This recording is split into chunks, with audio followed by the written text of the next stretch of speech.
Before you even think about buying a condo in Toronto, listen to this. There are condos in the city that look great, show beautifully in person, and still end up costing you thousands of dollars every single year. And the worst part, you won't even realize it until you sign on the dotted line. I see buyers fall into these traps all the time. And I've even seen investors hold units they literally can't resell without taking a big loss. So today, I'm going to show you exactly which condos you should never buy in Toronto and avoid losing tens of thousands of dollars. Let's start with the silent value killer, bad floor plans. People don't realize this. A bad layout doesn't just affect your day-to-day living, it destroys your resale value. And Toronto has a lot of these tricky layouts. Here are the biggest red flags I avoid every single time. Bowling alleys. If you're paying over 1,000 per square foot, the last thing you want is 50 square feet out of the 500 square foot condo to be a hallway. That is literally dead space. No function, no value, just extra cost. And also, the long and narrow configuration is claustrophobic and makes the space feel a lot smaller. Here's an example of this long and narrow layout. So you can see there at the entrance, you got a long hallway, which creates a lot of dead space and pretty awkward because it is angled. And you got your washer and dryer and closets, which makes this very narrow. The other thing too is if you look at that long bowling alley layout that I mentioned, you can see here this is just under 10 feet width, so 911 and 16.8 lengthwise. However, you got a couple issues here where the kitchen is against the wall, which eats up into the living space, leaving next to nothing, pretty much a small nook to put a TV and a sitting area where basically the whole area is eaten up by the kitchen, as opposed to having an L-shaped kitchen, which would have pulled this kitchen more to the left and creating a more appropriate sitting area where you can put the TV or entertainment unit. The second red flag when it comes to floor plans are curved or angled walls. Curved layouts look cool in renderings, but in real life, it just doesn't work. You can't place furniture properly, the space feels awkward, and there will be dead space due to the curves of the condo. Okay, here's a curved floor plan, which might look interesting from the outside, but when it comes to living, it gets really challenging. I mean, you can see here, this bedroom, it's very strange. Like, where do you put the bed? Probably against this wall, but then you have a very small, I don't know, nook here, and then it turns into the floor plan. And then if you look at the living, den, if you want to call it living dining area, this is very difficult to put a proper dining table, TV, wall against units, and how do you exactly position the furniture can get pretty challenging. So again, these curved floor look cool, look interesting, but again, it comes down to functionality and usability on a daily basis, whether you're a homeowner or investor who's looking to rent out these units. All right, the third red flag is kitchens pressed against the wall in a long formation. So if you love cooking or plan to attract tenants who do, this layout just doesn't work. It feels cramped, it's not functional, and it will eat up into the living room. And this is one thing that I've found over the years. It is a turnoff for tenants when they come into a condo to take a look at it from a rental perspective, and at the same time for end users who would look at the kitchen and living area with respect to how to lay out their furniture on a day-to-day basis. Here's an example of the kitchen pressed against the wall where it messes up the floor plan layout. So if you can look at this one here, you got this long kitchen against the wall of the condo, and it creates a problem because now you really can't put a breakfast bar or a dining table. I know this is, part of the renderings, but it's not really functional for a couple of reasons. It blocks the washer and dryer and it blocks the bedroom because you do have a sliding door here. What this causes is limits the amount of space you can push the couch back to create enough distance to the TV and entertainment unit. Ideally, this wall would have been solid on the bedroom, closed off with a door that is open to the hallway.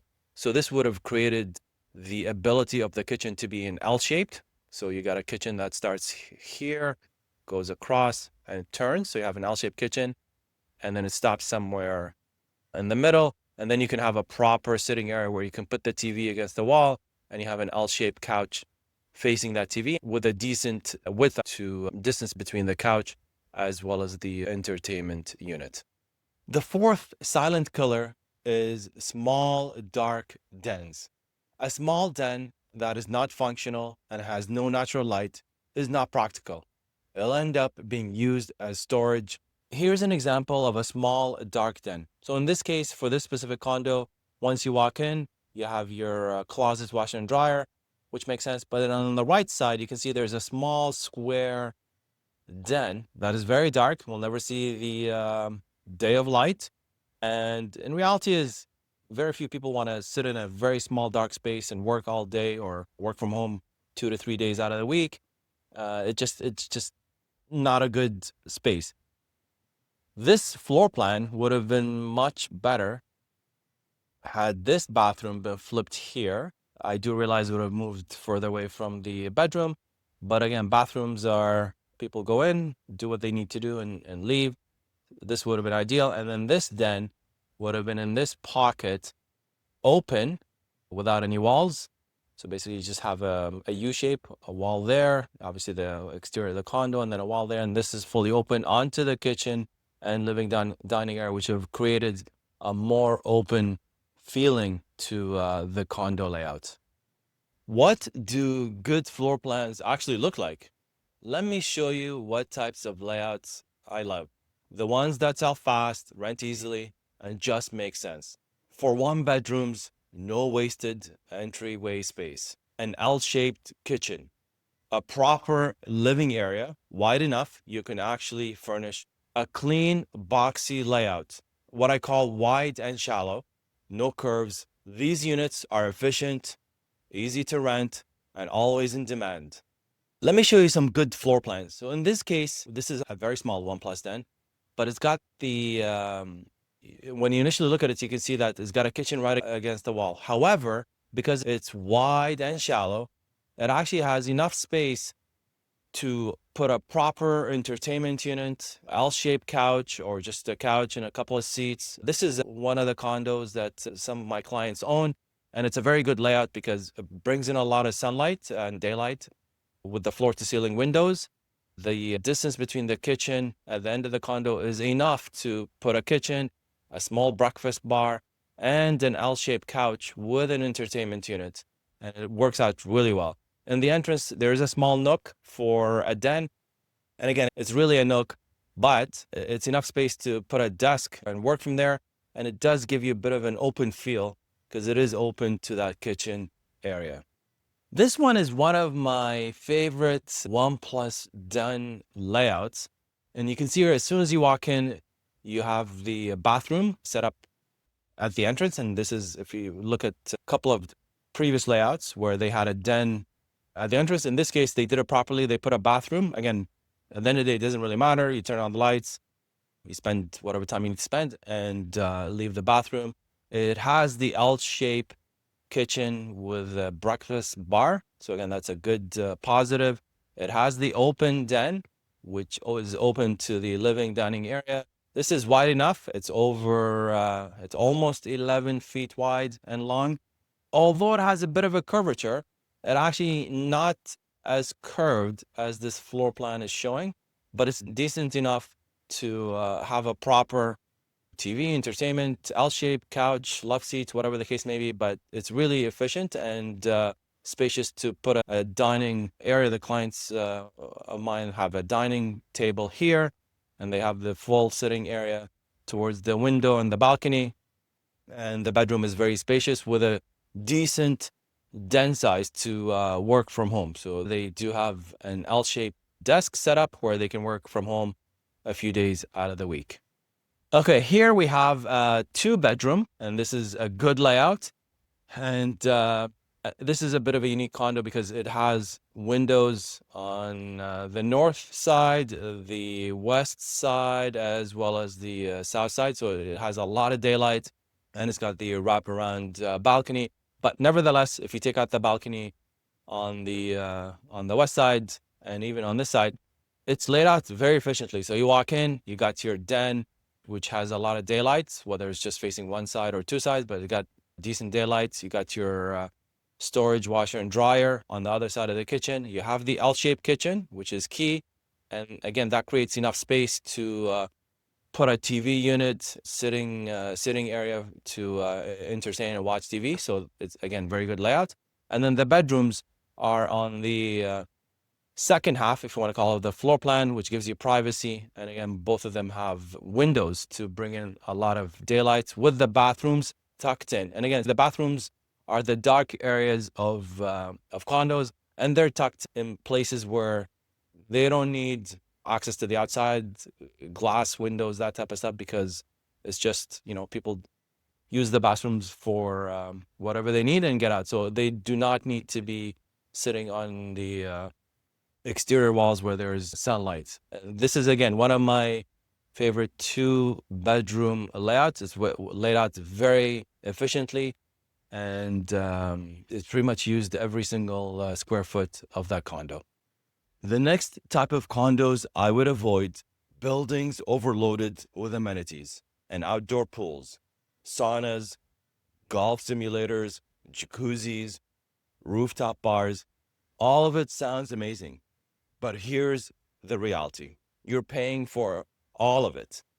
More amenities equals more staff, equals more repairs, which leads to more maintenance and higher condo fees. If you want to avoid sky-high condo fees, less is more. The next red flag is low reserve fund. The reserve fund is basically the building's savings account, the emergency pot.